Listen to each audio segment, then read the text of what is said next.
We are mute, but not without power. We are silent, but not without resolve. We are untouchable, but not without courage. We are sisters and have but one father. We are seekers, and we shall find our prey. We are warriors, and woe to those we oppose. The Emperor's mark is on our brow. All who deal with the warp must beware. His judgment and vengeance is ours to deliver. The Sisters of Silence, also known as the Silent Sisterhood, the Witch Seekers, the Pale Scourge, the Soulless Ones, the Null Maidens, the Arine, and the Daughters of the Abyss, were once the militant arm of the Adeptus Astra Telepathica and were referred to internally within the records of the Adeptus Terra as the Departamento Investigates. They are an all-female order of Imperial Witch Hunters and soulless psychic gnolls tasked with hunting down renegade psykers and other psychic threats across the galaxy. They also help to enforce the Imperium's rigid laws on the use of psychic powers. The Silent Sisterhood was most active during the time of the Great Crusade in the late 30th and early 31st millennia. In the wake of the Horus Heresy, they became far less active in imperial affairs to such a degree that for most of the last 10,000 Terran years, the order was wrongfully believed to have been disbanded. Yet the Sisters of Silence have recently returned to prominence in the Imperium of Man following the birth of the Great Rift and the start of the Era Indomitus. The Sisters of Silence's original purpose was to hunt and kill human rogue psykers whose activities presented a terrible danger to the people of the newborn Imperium, and to oversee the tithe of psykers from every Imperial world to Terra. Riding the dark void between the stars upon the dreaded Black Ships during the Great Crusade, the Silent Sisterhood was the enforcer of the Great Tithe, known by some as the Psyker Cull and the Hunt That Never Ends. Each one of the warriors of this order are psychic gnolls, a soulless being who inspires dread among other mortals wherever they walk. The Sisters of Silence's primary base of operations was the Sommus Citadel on Luna, the moon of Terra, which was maintained by the ancient Selenite cults of gene engineers who had long governed that world. Along with the Legio Custodes, the Sisters of Silence had the right and duty to walk freely within the inner sanctum of the Imperial Vaults, deep beneath the Imperial Palace, the sovereign and sole domain of the Emperor and his household at the behest and license of the Master of Mankind. Following the end of the Horus Heresy, mankind became superstitious and fearful of the unknown, and the Silent Sisterhood was cast out by a distrustful Imperium. They disappeared from Imperial history for nearly 1,500 standard years, until the Imperium faced annihilation at the hands of the massive Orc Wah-8, led by the warlord known only as the Beast in the 32nd millennium. The last vestiges of the Silent Sisterhood would play a key role in defeating this Orc Wah-8 and diverting disaster. Though officially disbanded after the Age of Apostasy in the 36th millennium, many enclaves of the Silent Sisterhood still fought for the Imperial cause, albeit in a more secretive and elite capacity than before. With the resurrection of Robert Guilliman as the Lord Commander of the Imperium and Imperial Regent after the birth of the Great Rift in 999. In 41, the Silent Sisterhood has begun to serve more openly alongside Imperial military forces once more, particularly among the fleets of the Indomitus Crusade. Of all the Emperor of Mankind's servants, the Sisters of Silence were perhaps the most secretive and mysterious. They are a covered organization that served as the militant arm of first the Divisio Astra Telepathica at the time of the Great Crusade, and then the Adeptus Astra Telepathica since its foundation after the Horus Heresy, and within whose ranks and titles they are known, at least in formal documentation, as the Divisio Investigates. A rather obscure phrase which covers up a shrouded world into which very few have ever had the power or the authority to look within. The duties of the Silent Sisterhood were complex and manifold, but at their core they were warrior investigators, hunters, and goalers. Their charge was to seek out, apprehend, and process psykers from the human population of the ever-expanding Imperium and return them to the Divisio Astra Telepathica for assessment and disposition. As part of this never-ending task, their duty was also to hunt down renegade psykers and destroy those who are deemed too dangerous to the rest of humanity to live. This was a perilous task well beyond the abilities of any merely human law enforcement or military force, but it is made possible, indeed in some cases seamless, in its execution not simply by the martial prowess of the sisterhood itself, but crucially by their fundamental nature as psychic nulls. The most singular thing about the order was that each and every woman within its ranks was an untouchable, a rare genetic subset of humanity who cast no soul shadow in the warp, and whose minds are completely immune to psychic assault, and an anathema to all those with psychic powers. Their mere proximity is enough to cause psychers discomfort and pain, and in truth they will even sow fear and disgust in the hearts of those whose minds are without the psycher's gift, no matter how strong-willed they may be. It is a simple and irresistible reaction to the fundamental wrongness of the untouchable, or as it is often put more melodramatically, a body without a soul. This curious and macabre phenomena goes beyond simple absence, as one might feel disturbed by a mannequin or automata which apes humanity but remains unalive. Instead, it is an observably preternatural effect which seems to strike deep against the fundamental unconscious perceptions of all living beings as something malignant and contrary to the natural order of existence. There appears to be perceptible degrees of this effect which vary from individual to individual, with some untouchables stronger in the phenomena than others, and it is from the strongest of these that the Sisters of Silence are drawn. It is also noteworthy to the extent that the disturbance caused by an untouchable is evident not only to humanity, but also all other life forms and xeno-species encountered to some greater or lesser extent. In proof of this, there are many recorded incidences of the unsettling effects of human psychic nulls, being enough even to unnerve the blind, brutal savagery of rampaging orcs, while to the Eldari xenoform, psychically attuned as every individual of their species is, the presence of a human untouchable is a thing of acute, existential horror. The most potent and perhaps shocking power of the psychic null, however, is that which makes them the perfect hunters and slayers of psychers. Untouchables, such as the Sisters of Silence, are almost impossible to affect with imperial powers. Their minds cannot be taken over, their perceptions cannot be altered, and their bodies cannot be possessed by warp entities.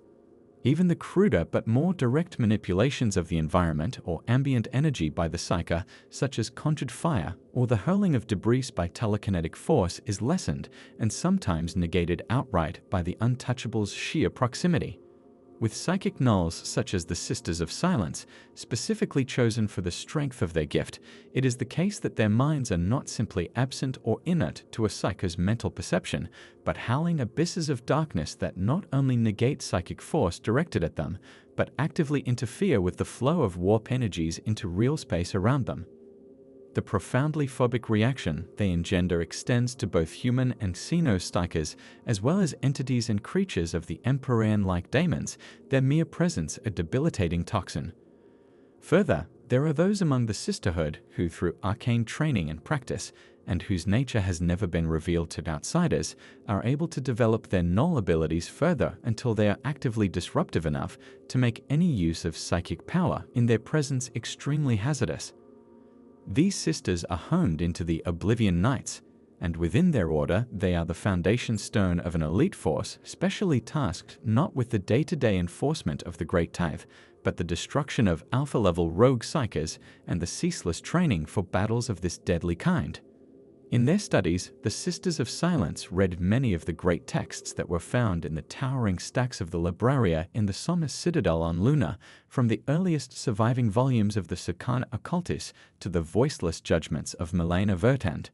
Within these tomes of psychic research and ancient lore, the young sisters-in-waiting learned much concerning the nature of the witch. They came to believe that skill in the power sword and bolter were but one half of a sister's armory, for knowledge of their quarry carried equal weight. In this quest, they had learned a great deal about the extremes of psychokind to be found in the human-settled galaxy. The sisters learned to ferret them out, combat them, and, if need be, execute them with extreme prejudice for the greater good of all mankind. The exact biological source, as it is believed to be, which creates in a human being the state of psychic null, the so-called Pariah Gene, has proven an elusive and ephemeral subject of study, and in testing no single gene at all. Such attempts to exploit or isolate it when pursued by both the Imperial Architechnologist Corps and the Mechanicum during the Great Crusade's early years courted disaster. And as a result, the Emperor decreed a general moratorium upon the study of the biological basis of the psychic null phenomena, affecting all but his own direct experimentation should he wish it. What remains of those extant studies indicates that most attempts to synthesize, propagate, or even weaponize the psychic null were tragic failures or worse. Despite all this evidence, shattered accounts of certain clades of the Officio Assassinorum and the dread and obscure Ordo Sinister also contain evidence of the Emperor's own engineered use of the psychic null in warfare. To others, however, the mystery of the Pariah Gene, if it truly exists, remains out of reach. So many unanswered questions revolve around this most arcane and dangerous of topics. Foremost are those which center around theories of how the Pariah Gene came about. Was it perhaps the result of ancient Xenos tampering with the human genome, or some strange and terrible experiment of the dark age of technology? Or, as the wildest theories state, is it some perverse evolutionary development to provide protection against the war-riddled cosmos itself? There is also the observation that no space marine, or custodian guard for that matter, has ever been recorded as being a psychic null. This factor weighs the evidence of some scholars that within the space marine gene seed itself is perhaps a shadow of the Emperor's own genetic material and a sliver of his own psychic power, which is crucial to the process and success of the transformation of a mere human into a transhuman Astartes. If this is the case, it would be wholly an anathema to the Pariah Gene and likely simply kill its implanted subject. It can only be speculated that if even a single legion of psychic null legions Astartes had been possible, how very different history may have been, just as without the involvement of the Sisters of Silence in the Horus Heresy and the Emperor's great work of the Wedway project during the war within the Wedway, Horus treachery may well have ended in triumph upon the broken throne of terror. The Silent Sisterhood as it stood during the early 31st millennium was not part of the initial pattern of the Imperium's forces laid down by the Master of Mankind, though some contest this and claim that what became the Silent Sisterhood long dwelt in the shadows awaiting their time. During the Terran Wars of Unification, it was doubtless true that a number of so-called untouchables did serve under the banners of unification, but evidence suggests that understandably perhaps they did so at a remove both from the Emperor himself and his aide and minister, Melkader the Sigillite, then vizier to the Master of Mankind, the both of them being psykers of prodigious strength, with he who was to be Emperor the greatest psyker humanity has ever known. These soulless servants were, according to such rumors that persisted in those times, in the nature of covert agents and assassins, and few in number, rather than a distinct militant order. In fact, the only analogue in ancient Terran history for the Sisters of Silence, as they are now known, can be found in the Akashic records of an entirely different age and hue, the darkly famed Hollow Ones who served the unspeakable king, himself by some legends a psychic null, in the terrible lost centuries of Terra's age of strife before the coming of the Emperor. The first harvests. During the Unification Wars, there had been many terrible threats born of psycho-witchery and warp entity possession encountered during the pacification, but these had been fought head-on and overmastered by the power of the Emperor and the raw might of his genetically enhanced warriors, but in the latter case at a terrible and disproportionate cost in lives. As the Great Crusade began to leave the confines of the Sol system and the first waves of the newly created League of Black Ships followed in their wake, where the Great Tide was concerned initially, newly founded paramilitary investigation and enforcer cadres were employed to minster it on the ground, commanded by a cabal of loyal Primaris-level psykers drawn from the Scholastica Secana. This was the first incarnation of the Divisio Investigates, and to Terra directly they returned their harvest of witches. Though by all accounts well-led and ably armed and armored, this new militant order's track record was not one of unalloyed success, as the size of the Imperium rose to encompass first dozens, then scores, then hundreds of inhabited star systems, and the strain quickly began to show. It was swiftly apparent, in fact, as the Terran years passed that mortal losses among the Divisio's armed forces, incidences of psychological breakdown and bloody tragedy involving them were far too frequent to be borne. Such records that exist available to the auspices of the Terran Council indicate that it was known at the time that a better solution to the problem of the apprehension and control of human psyches was clearly needed, but with the Great Crusade still in its infancy, its future configurations were not yet set and much was in flux, and many of the Emperor's purposes had not yet been made plain or found their final form. It is also said that at this time, a number of radical solutions were put before the consideration of the Emperor and his councillors, but before a ruling was made, matters came to a head with the Cataclysm of Pentacanaes. A largely impoverished but relatively societally stable Sol-Pavan hive world, mere solar weeks in distance from Terra by the tides of the Empyrean, Pentacanaes had been both an early and an easily acquired bauble for the Great Crusade. Struggling to barely maintain an industrial technological base, its only advantage was as a fleet anchorage, and the only resource it offered the Imperium was its vast human population, which ran into the tens of billions of lives. Under an imperial governorship which displaced a squalid mess of rival competing petty kings and confederations that had held the planet beforehand, Pentacanaes had grown first into a frontier outpost, then into a port of call, with hundreds of Imperialis auxiliary regiments temporarily stationed there before mustering and redeployment to the front lines. During this period, many of the native population's ablest and fittest youths also took up the call of the Great Crusade, thus stripping the world of its best and brightest to form departing regiments of its own. The end result was a planet in a steady, slow rot from within. Vice and petty corruption bred in the shadows of the vast landing yards and barracks complexes, while in the hive sinks and deep-core slum folds, bypassed by the wealth that had come to the world's upper castes and bled of hope and prospect, dark beliefs and strange cults began to fester despite the best efforts of locally posted iterators of the imperial truth and enforcement purges to stamp them out. Eventually, intelligence reached the imperial planetary governor of a particularly dangerous doomsday cult, calling itself the Final Banquet, having taken root in a desolate slum sector known as the Distempora. The cult violently resisted any attempts to destroy it, and it was reliably rumored to be led by a holy family with the power to work miracles. The League of Black Ships was duly informed, and when next one of the tired vessels arrived in Pentacanaes' orbit, a quintet of heavily armed gun cutters was dispatched to descend into the Distempora sector, carrying a strong Divisio investigates, forced to end the cult and seize its leadership, who were judged in absentia doubtlessly to be rogue psychers. It is not known precisely what happened next, but the gun cutters and their crews were never heard from again, and within solar hours all of Distempora was riven with a cataclysm of hideous and unreasoning bloodshed. A state of emergency was declared, and units of the Imperialis Auxilia, barracked on Pentacanaes, were activated and moved to form a cordon around the affected urban sectors, but even they could not hold, and worse, soon many of their own ranks began to succumb to the madness. The imperial governor of Pentacanaes was also a victim, shot down by his bodyguards as he attempted to end the lives of his own children as the madness took him. Authority now fell to the highest-ranking imperial officer in orbit, the master of the same black ship that had triggered the massacre, Captain Jigan Dantes. Elements of the VI Legion, not yet known as the Space Wolves, had been alerted and were inbound from Terra, but their arrival would not be for solar days, and Jigan Dantes judged that Pentacanaes did not have that long.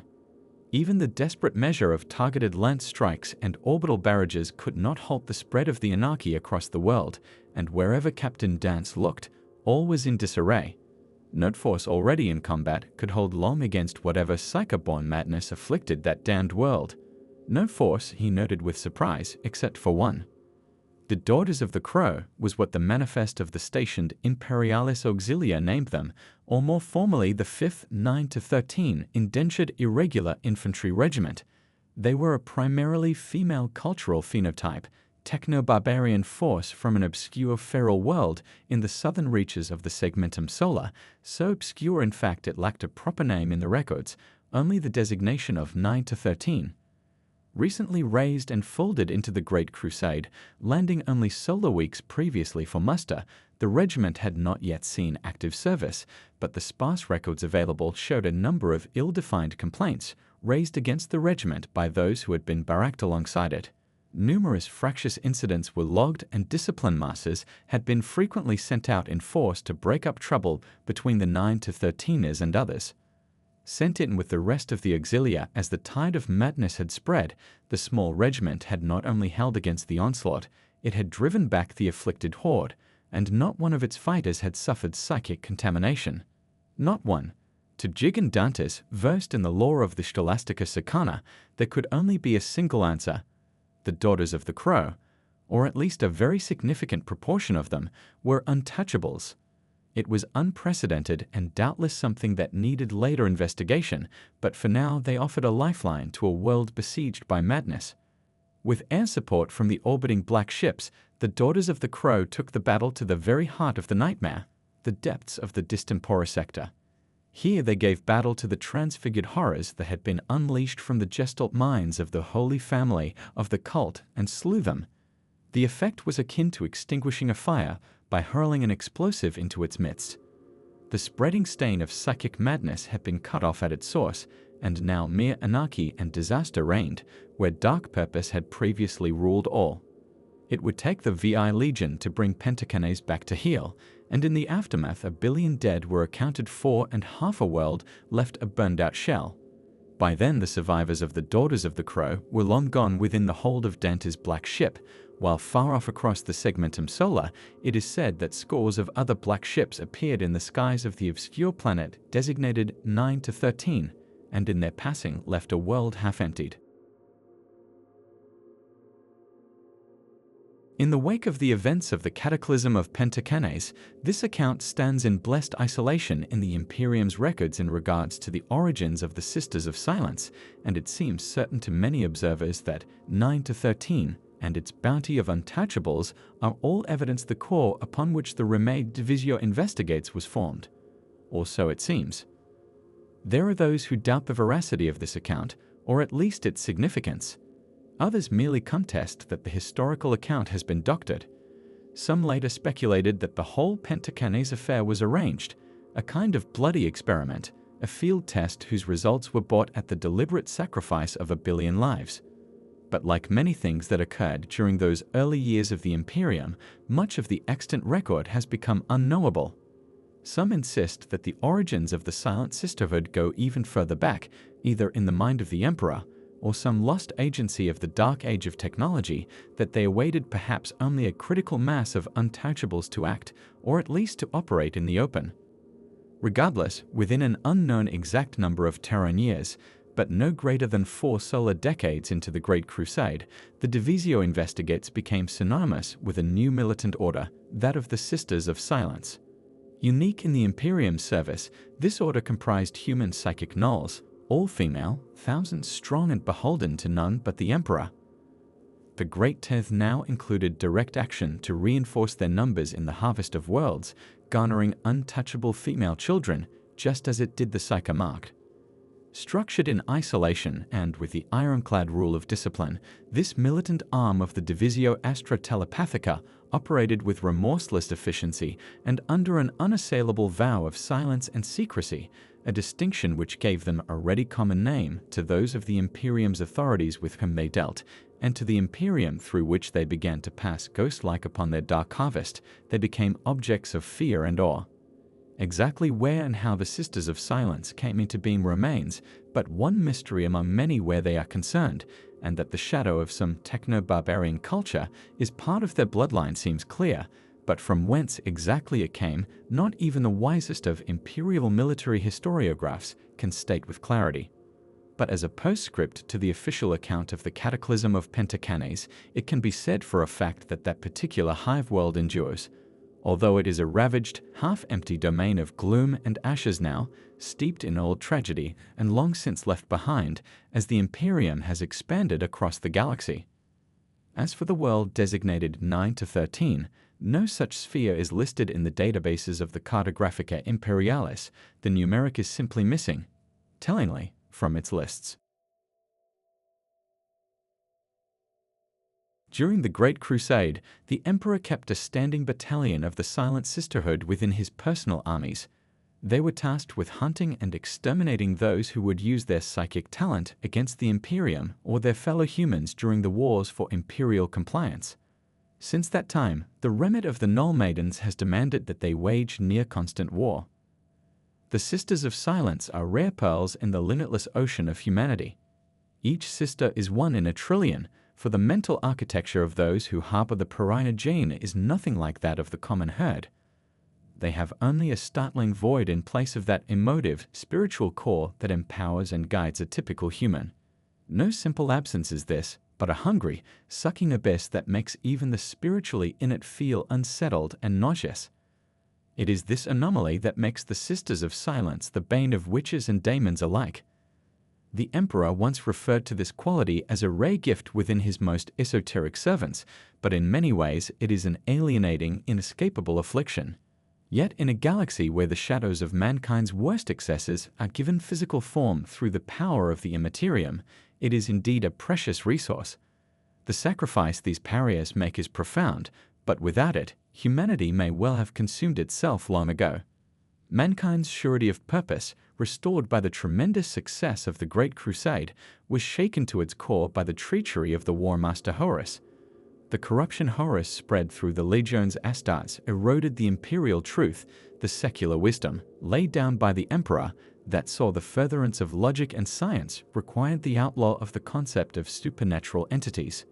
The Emperor knew of the powers in the warp that haunted humankind and had long sought to starve them of influence by denying their existence altogether and spreading this belief among all those who came under his rule. Part of this strategy was the manipulation of the Pariah Gene, an extremely rare genetic anomaly that broke the link between the immaterium and the material universe in the form of an individual human being so blessed, or afflicted as the case may be. Even the presence of a single pariah is an ice-cold blanket over the fires of the soul, a suffocating chill that can turn a nigh-omnipotent psyker into a weakling ripe for slaughter.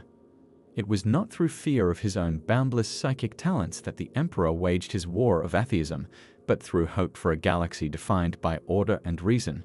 He resolutely denied his own godhood, even if it meant the most dire censure for his subjects who believed otherwise. To openly admit there were supernatural, psychic entities in the cosmos was to open a channel that the foolish and the greedy among mortals would seek to exploit, for the temptations offered by chaos are boundless, originating as they do in the weakness and vices of human nature. Thus, the Emperor was right to do so. As the Legiones Astartes began to fracture, the worship of Horus new gods saw many psychers treat with demonic forces, creatures coalesced from mankind's dark reflections and beliefs within the Empyrean. Some did so unwittingly, and the resultant manifestations tore tiny holes in the fabric of real space, holes that the fiends lurking behind the veil would gladly rip wider. Others deliberately opened such gates, dooming entire worlds to demonic invasion. Perhaps the most infamous example of loyal psychers turning against the edicts of the Emperor was that of the Thousand Sons Legion. The warrior mystic's homeworld of Prospero died in flames after a punitive strike from the Space Wolves, the Custodian Guard, and the Silent Sisterhood who, by their very presence, forced the Thousand Sons to stop their use of outlawed psychic magic and the practice of sorcery, bargaining with the entities of the warp for knowledge and power. Such was their zeal and focus during the Horus heresy, the Sisters of Silence were given unprecedented autonomy. They are trusted implicitly by the High Lords of Terror, for those deaf to the whispers of the warp are amongst the most reliable of human agents. Theirs is the duty of monitoring the masses via a network of trusted agents within the Adeptus Astra Telepathica.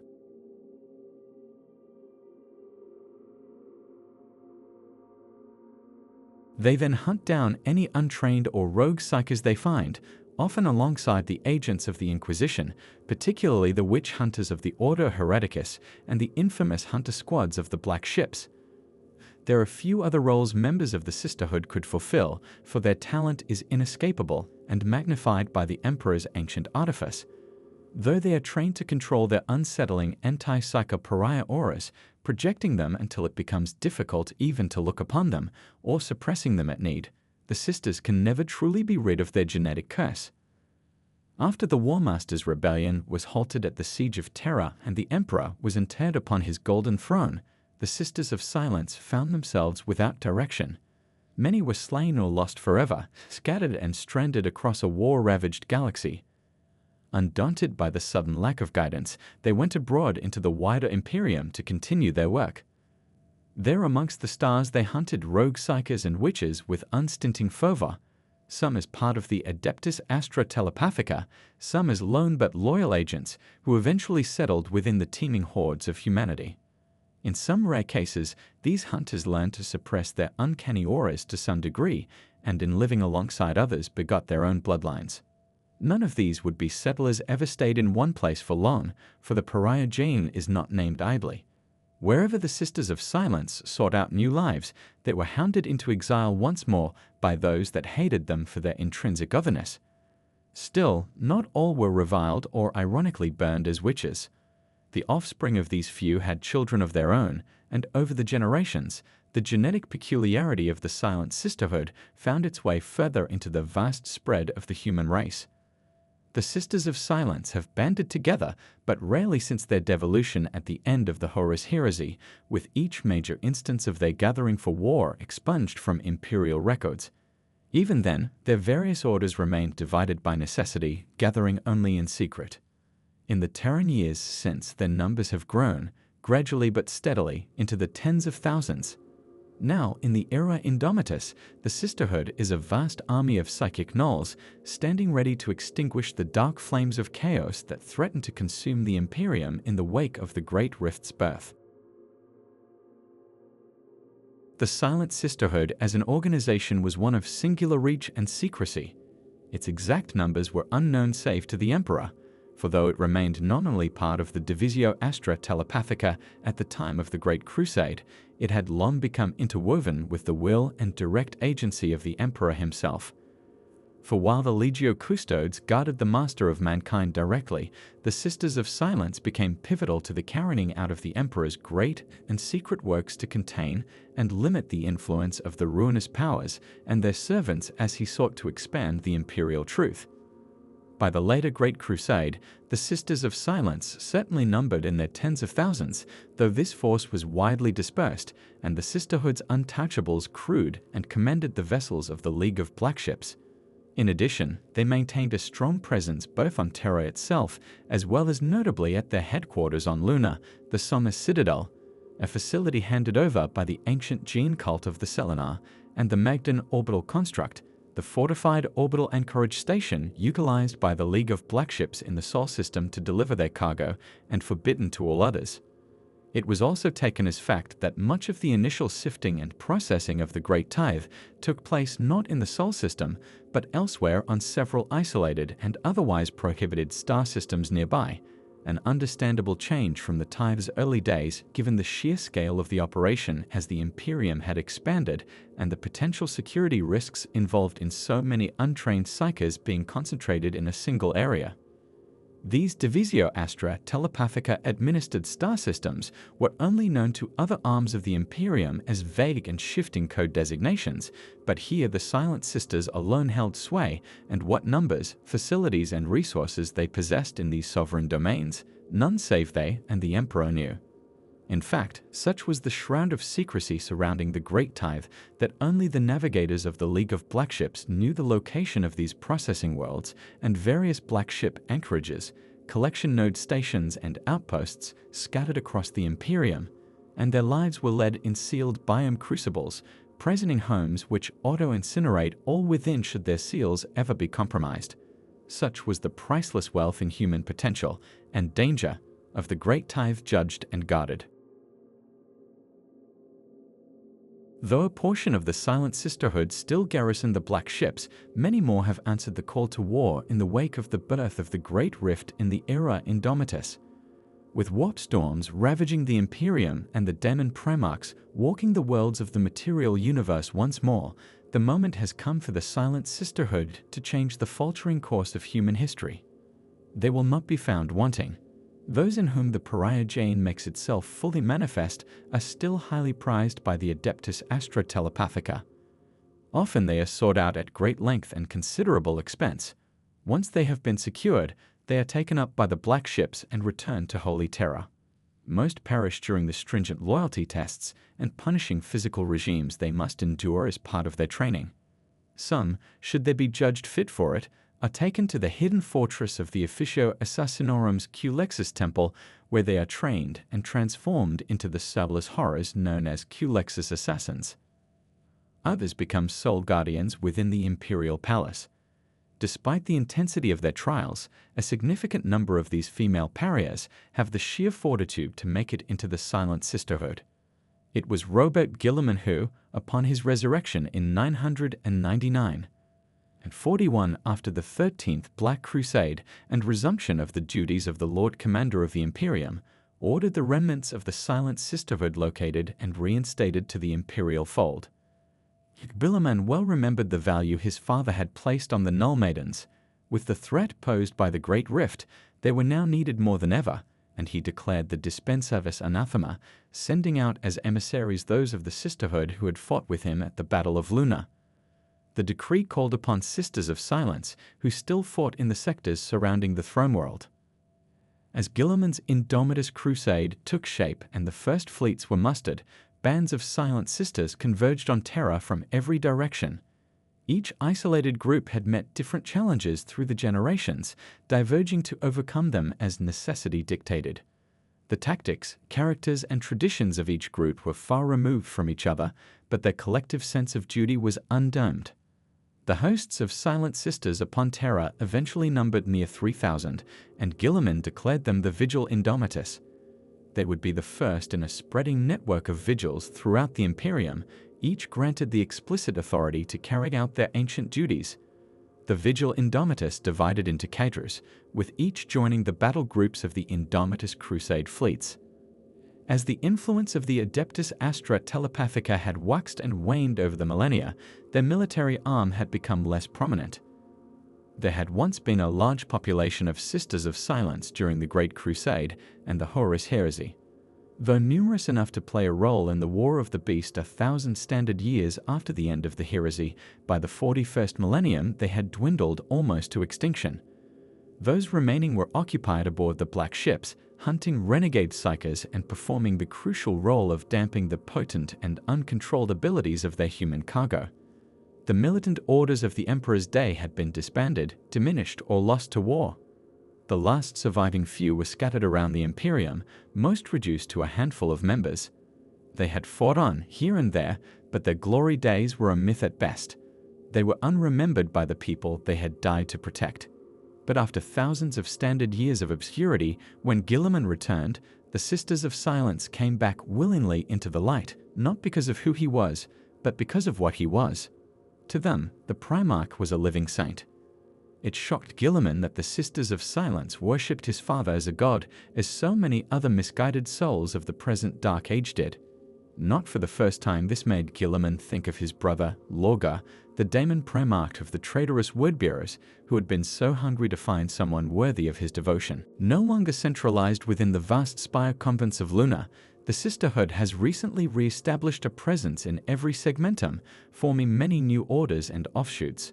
Some are charged with specific duties, such as infiltrating the hyperspatial tunnels of the Wedway to stymie the plans of psychic Xenos races, recovering pariahs from enemy forces that seek to use them for their own gain, or neutralizing spectral attacks in strategically vital locations. Others have carte blanche to pursue their own agendas, provided they culminate in the destruction of the Archenemy's forces. If there is any quality these genetic deviants share in abundance, it is self-reliance. The Sisters of Silence have been a largely fleet-based force since the reconvening of their orders by the Primarch. They have long-standing pacts with veteran astropaths and navigator houses that are better able to endure their presence on interstellar voyages. Under Guilliman's instruction, they have been instrumental in navigating the turbulent warp storms that tear through the galaxy since the onset of the Noctis Aeterna and the birth of the Great Rift, gathering in large numbers to project a null field capable of repelling the Empyrean itself. This approach is still dangerous, however. The effect of the Pariah Gene is exponential and can cripple a war effort through unintended fear, confusion, and astropathic malfunction among its non-pariah elements if used poorly. But the sisters' efficacy cannot be denied, even by those who abhor them. They can become eldritch storms and cast back demonic invasions with only the force of their presence. In many ways, the sisterhood stand guard over humanity's psychic evolution. Truly, these women are death incarnate to those who believe that their unnatural powers make them gods amongst mortals. The talons of the Emperor are always ready to tear such fools down from their pedestals. Secrecy was more than just the watchword and the method of the Silent Sisterhood. It was core to their very being. After their training was complete and their induction to the sisterhood was confirmed, a process which began when they were taken up in childhood, the final step on the path of the order was the Vow of Tranquility, a solemn dedication to their duty unto death, which manifested outwardly as the Vow of Silence, which gave the Divisio Investigates its more common title. From this point onwards, no Sister of Silence utters a single spoken word for the rest of their lives, not even under the duress of pain, be it the stroke of blade or impact of a bullet. Such was their stoic resolve. No secret could or ever shall pass from the keeping of the Sisters of Silence, and no word of remission or clemency from them was ever given. Further symbolic of this absolute vow was the portcullis-style armored gorget they wore as part of their panoply of war, which, often in combination with a Dith's head skull, had become identified with the order in the iconography of the Imperium. Communication within the Sisters of Silence took the medium of a complex series of physical sign language forms, ranging from highly efficient and abrupt tactical cants designed for the battlefield, detailed forms geared to the ready and precise expression of strategic concepts and actions, to hugely complex and mimetically sophisticated systems intended to deal with philosophical and technical abstracts. This latter range was needed because the Sisters of Silence remained an organization dedicated not only to the ministration of the Great Tithe, but also to investigation, pursuit, inquiry, and judgment. They'd also possessed and had to express when needed an unmatched and encyclopedic knowledge of the Psyche and the Empyrean, which they alone, owing to their Psyche null status, were uniquely safe in keeping. Communication outside their ranks was usually facilitated by one of two sources. Firstly, through the involvement of selected apprentice acolytes of the sisterhood, themselves untouchables and warriors in training of various ages, who acted as intermediaries known as the prolocos, and secondly, through a number of techno-linguist systems which allowed the symbolic structure of their sisters' sign forms to be rendered machine-readable at great speed, and if needed in extremis, outputted as a vox signal via servo-automata. The Silent Sisterhood maintained fluency in numerous other forms of gestural and non-verbal linguistic communication, such as Legion's Astartes and later Adeptus Astartes battle sign of various types, Voices and Grafbenarch for conversing with other military forces of the Imperium directly when the need arose.